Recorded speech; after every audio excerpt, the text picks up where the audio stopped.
آپ نے دیکھا نہیں ان لوگوں کو جن کو کہا گیا روک لو اپنے ہاتھوں کو. غیر مقلد حنفیوں کی مستی میں آیت ہے. صرف دکھانے کے لیے.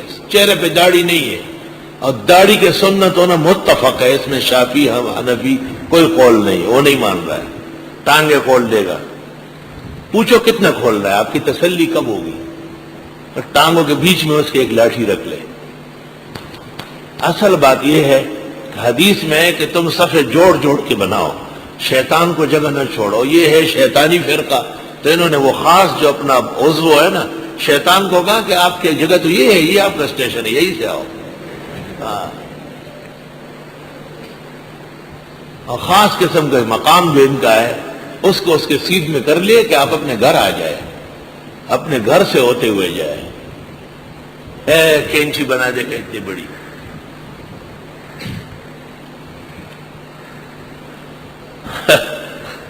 اور حدیث میں ہے قیامت کے دن 120 صفحے ہوگی، 80 صفحے امت محمدیہ کی ہوگی. 80 صفحے. اور یہ تو نہ ہونے کے برابر ہے. تیرے میں ٹانگے گدے لگے ہم بہت زیادہ ہیں. چھوٹے بچے ہوتے ہیں نا کسی کا راستہ بند کرتے ہوئے اس طرح، تو انہوں نے ٹانگے آگے سے آگے. مولانا بنوری رحمۃ اللہ علیہ نے خود لکھا ہے کہ میں ایک جگہ نماز پڑھنے گیا، مجھے پتہ نہیں تھا کہ ان کی مسجد ہے، تو کہا میری طرف ٹانگ بڑھانا شروع کیا. تو حضرت نے فرمایا میں پیچھے ہٹتا گیا، تو کہا دیوار آ گئی ہو، یہ میرے پیچھے آ رہا ہے ٹانگ کو، یہ نماز پڑھ رہا ہے. تو حضرت نے فرمایا میں ٹانگ سے پکڑ کے گھسیٹا سب نے اور چلا گیا وہاں سے.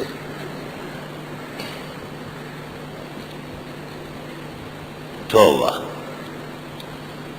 اہل الحدیث یہ مقلوب ہے، جیسے القدریہ الذین لا یؤمنون بالقدر. تو اہل الحدیث ان کو جو کہا جائے غیر مقلد اور ٹاپچیروں کو، ان کے حق میں اہل الحدیث کا معنی ہے منکرین حدیث. منکرین یہ ضد ہے، مقلوب ہے.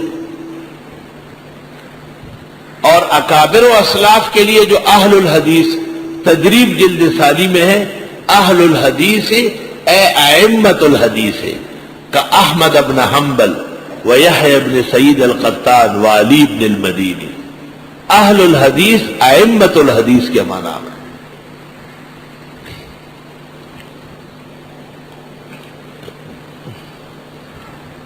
جب کہا جاتا ہے آیا آپ نے دیکھا نہیں ان لوگوں کو جن کو کہا گیا کفوا ایدیکم، روکو اپنے ہاتھوں کو، تو ان کے ہاتھوں میں اور شیطانی آ جاتی ہے. وَأَقِيمُوا الصَّلَاةَ اور قائم کرو نماز، وَآتُوا الزَّكَاةَ اور دیتے رہو زکوٰۃ.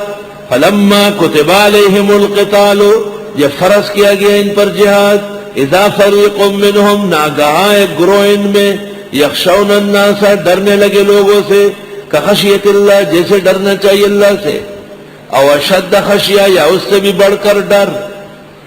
وقالو کہنے لگے ربنا اے پروردگار، لما کتبت علینا القتال کیوں فرض کیا آپ نے ہم پر جہاد، لولا اخرتنا الى اجل قریب کیوں نہیں مؤخر کیا آپ نے ہمیں نزدیک زمانے تک.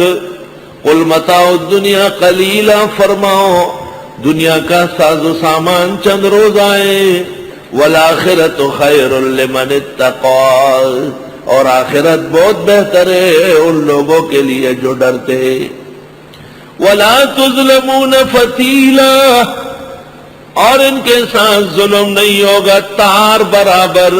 اینما تکونوا یدرککم الموت جہاں تم ہوں گے پائے گی تم کو موت. ولو کنتم فی بروج مشیدہ اگرچہ ہو تم چنہ گشت قلعوں میں، مضبوط مکان میں، بہترین شاہی محل میں، ہر طرف فوج اور فورس کھڑی ہو، لیکن موت سے بچنا نہیں، موت کا آنا اٹل اور یقینی ہے. اللہ اللہ. میں دیکھتا ہی رہ گیا رنگ صبح و شام، عمر فسانہ ساز گزرتی چلی گئی۔ ابن کثیر نے یہاں ایک عجیب اور دلکش واقعہ بھی نقل کیا۔ وَإِن تُصِبْهُمْ حَسَنَةٌ، اور اگر ان کو پہنچے بھلا، یقولو کہتے ہیں هَذِهِ مِنْ عِنْدِ اللَّهِ، یہ اللہ کی طرف سے۔ وَإِن تُصِبْهُمْ سَيِّئَةٌ، اور اگر پہنچے ان کو غصن، رنج، تکلیف، یقولو هَذِهِ مِنْ عِنْدِكَ، کہتے ہیں یہ آپ کی طرف سے پیغمبر کو۔ قُلْ كُلٌّ مِّنْ عِنْدِ اللَّهِ، آپ فرمائیے اچھا برا سب اللہ کے ہاں سے، خالق سب چیزوں کے اللہ ہے۔ وَقَدْرُ خَيْرِهِ وَشَرِّهِ مِنَ اللَّهِ تَعَالَى، وَقَدْرُ خَيْرِهِ وَشَرِّهِ مِنَ اللَّهِ تَعَالَى، فَمَا لِهَؤُلَاءِ الْقَوْمِ، کیا ہو گیا ان لوگوں کو، لا یکادون یفقہون حدیثا، نہیں سمجھتے ہیں بات کو۔ ما اصابک من حسنۃ فمن اللہ، جو پہنچتی ہے آپ کو بھلائی پس اللہ کی مہربانی سے۔ وما اصابک من سیئہ، اور جو پہنچتی ہے آپ کو تکلیف فمن نفسک، پس ہر انسان کا اس میں کسب کے درجے میں دخل ہے۔ آیت مشکلات میں سے۔ وَأَرْسَلْنَاكَ لِلنَّاسِ رَسُولًا، اور ہم نے بنایا آپ کو لوگوں کے لیے پیغمبر۔ وَكَفَى بِاللَّهِ شَهِيدًا، اور کافی ہے اللہ حاضر ناظر۔ اس سے پتہ چلا کہ علم کلام بھی نبوت میں سے ہے، کیونکہ یہ کہنا کہ خالق سب چیزوں کا اللہ ہے، لیکن خیر کی نسبت رب العزت کی طرف اور شر کی نسبت نفس کی طرف باعتبار کسب کے کر سکتے ہیں، یہ علم کلام کا مسئلہ ہے۔ تو وَأَرْسَلْنَاكَ لِلنَّاسِ رَسُولًا، اس کے نیچے لکھو کہ فَفِي الْآيَةِ فَضْلُ عِلْمِ الْكَلَامِ، فَفِي الْآيَةِ فَضْلُ عِلْمِ الْكَلَامِ، لأن هذا البحث من علم الكلام حيث أن العبد كاسب والله سبحانه وتعالى هو خالق، وكم من فرق بين خالق وكاسب۔ فالآية تدل على فضل علم الكلام۔ ومن أحوال أبي حنيفة أنه كان متفكرا في مبدأ علمه ماذا يختار، لو اختار تعلیم الصبیان يكون لا يقبل شهادته، ولو اختار الحديث يجرح على الرجال، هذا كاذب وهذا صادق، أي حاجة إلى هذا؟ ولو اختار الفقه ليكون مستغرقا في الأقوال والتعمق، کاش کہ طالب عربی پر قادر ہوتا۔ فاختار علم الكلام لأن علم الكلام يبحث فيه عن كل علم وفن، علم الكلام يبحث فيه عن كل علم وفن۔